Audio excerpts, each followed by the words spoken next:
Hi, Kathy. Hi, Bill. Nice to see you again. Nice to see you as well.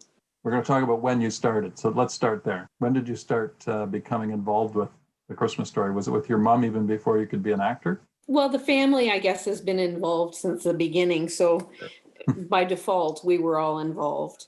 The first memory I have is sitting on Flavie Gorsland's knee watching The Christmas Story when I was about 5. Wow. And he and his family were neighbors of ours. I can feel myself feeling wide-eyed at the whole thing, you know. Tell us what you were the first time you were in it.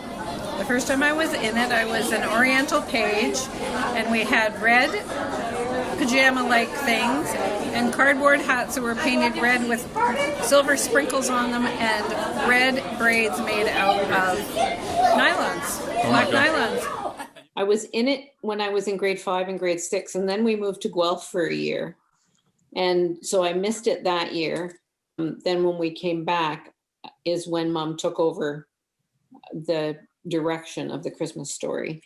She and my dad were very, very committed to it. And actually the star in the church is in memory of Dad. She had it made, Chris Montgomery made it after he passed away.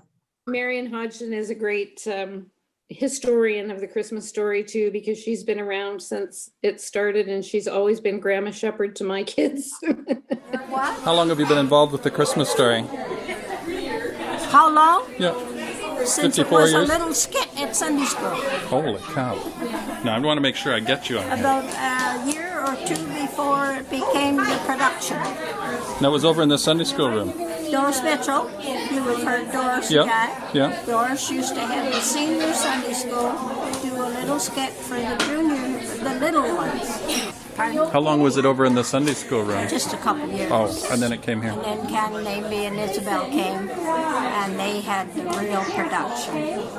And that's when Doris was playing bridge with Pearl Finney, and Pearl was going to St. Mark's at the time, and she wanted to do something like this.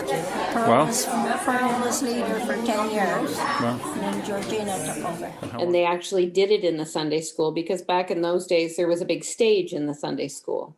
And when I was a child, that's where we did 90% of our rehearsals were in the parish hall on the stage. The first director that I remember is Pearl Finney, but Pearl Finney and Doris Mitchell and Marge Mills and Maisie Van Hensberg, all of those ladies who, most of them are gone now, looked after The Christmas Story and looked after the costumes and directed. And my Tom was the lead shepherd, and that's where that outfit came from. You know, the skins. Oh yeah? Oh really? That Karen's wearing. My dad said, "You're going to be a shepherd. I'm going to fix you up." Didn't Mrs. Gobro make the king's costumes, or some of them? Yes, she did. I'm not sure which ones she made, but a lot of them I think were like old drapery material.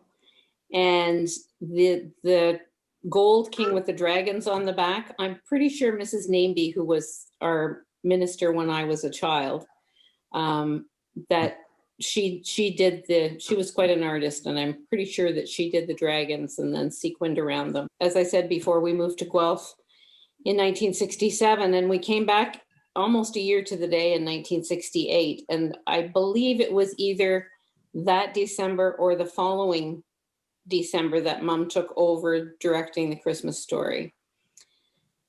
And she gave it up, I believe, when she was 82. So that would be 11 years ago, because she's 93 now. The church was very much her life, but The Christmas Story, I would say, was probably her biggest love. She just loved being involved with the kids. And even long after she would see somebody downtown and say, "I know you. And what was your maiden name? You must be one of my Christmas Story kids." And she always told them at the end of every year that once they were in The Christmas Story, she owned a part of them. And there was some of them that she owned a very large part of because they were involved for so long. I want to talk a little bit about, why do we do this and why have we been doing it? And why would we do it for 60 years or 120 years? And, there'll be kids when you're 93 and you'll be saying you own a little bit of them, and it'll have been going on for 90 years, Yeah. Talk a little bit about the nature of how it's built community and brought people together. And Yes, I think that has really evolved over the years. When Mom was involved, she would tell the kids that they couldn't be in the Christmas story if they didn't come to church. It just has evolved to the point now where we're bringing people in from the schools and people that people know who may not have ever been in a church. So although the Christmas story has always been a form of outreach to the community, now the involvement in the Christmas story has become an outreach. Come and be an angel, come and be a shepherd. I try and do a little lesson with the kids at the beginning of each rehearsal so that the ones who don't know what it's all about or have never been exposed to church can learn a little bit along the way. And we've always said that if we touch just one person's heart, it's a win. Yeah. And a lot of people say that their Christmas doesn't start until after they've seen it. So that's kind of a nice thing too. And it's become a real family thing. In our family, we're now up to 4 generations of people who have been involved. It's just such a wonderful part of Christmas. Yeah. Well, as you say, it's the most important story ever told. So. And it was quite sad when I thought, well, this is the 60th anniversary and we're not going to be able to do it the way it's always been done. And talking to Penny and Shane and Father Jesse, excuse me, it was something that we felt like we needed to do something, but we knew it couldn't be the same. A woman that came to St. John's, she was Cheryl Donnelly, she's Cheryl Dormis now. She and I were talking via text message, and she lives in North Carolina, and we were talking about the Christmas story, and she was telling me about what the Christmas story and our family meant to her, and I had no idea. It became part of who we were, and it was a community, and it represented from the youngest to the oldest, and we can't just let 60 years go by without it. Your mom is still, your mom is still alive. And I know that, we're still in her memories. Like all of us are there. And, this is apropos to do this at 60 years and not let it go by.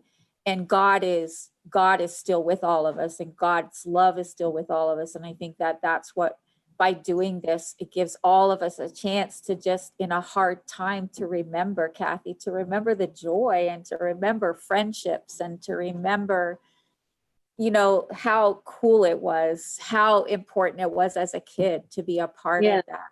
It's powerful, and the story was powerful, and it carried me as a child into adulthood through tough times. It is the telling of the story. It's the telling all our stories, but the telling of that story that is, it's what we do every week at communion is remember. Tell me about the busy of a normal year. Like, when do you get started and what does it take? And somebody was saying to me, oh, you must not be anywhere near as busy this year because you don't have the Christmas story. And I said, oh, but I do. And sometimes I feel more busy, but it's a different kind of busy. I miss the kids. In a normal year, the last Sunday of October, we do casting. And then the first Sunday of November, we start rehearsals. I think that's another thing that people don't realize, how much behind the scenes help that there is. People who put up the stage, and there are people that put up the lights, and people that do the lights and do the makeup and take up the costumes and make sure that everything's ironed and in its place. And I certainly couldn't do it without them.